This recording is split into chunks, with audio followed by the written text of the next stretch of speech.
நரசிம்மர் படத்தை வீட்டில் வைத்து வழிபடலாமா?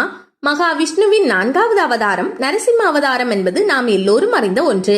சிங்கத்தலையும் மனித உடலும் கொண்ட இந்த அவதாரம் எந்த முன்னேற்பாடும் இல்லாமல் தன் பக்தனை காப்பாற்ற வேண்டும் என்பதற்காகவே ஒரு நொடி பொழுதினில் பூலோகத்தில் உடனடியாக எடுக்கப்பட்ட அவதாரம் நரசிம்ம அவதாரம். நரசிம்ம ஜெயந்தி அன்று அதிகாலை பிரம்மமூர்த்த வேளையிலே எழுந்து தீபமேற்றி வைத்து நரசிம்மரை மனதார வேண்டிக் கொண்டு தூய்மையான பக்தியில் எவரொருவர் தனக்குள்ள கஷ்டங்களை எல்லாம் தீர்க்க வேண்டும் என்று வேண்டிக் கொள்கிறாரோ அவருக்கு நிச்சயமாக நல்ல தீர்வு உடனடியாக கிடைக்கும் என்பதில் எந்த ஒரு சந்தேகமும் இல்லை. பக்தர் பிரகலாதனை மடியில் அமர வைத்திருக்கும் நரசிம்மர் படத்தையோ அல்லது லட்சுமி தேவியை மடியில் அமர வைத்திருக்கும் நரசிம்மர் படத்தையோ தாராளமாக வீட்டில் வைத்து பூஜை செய்யலாம்.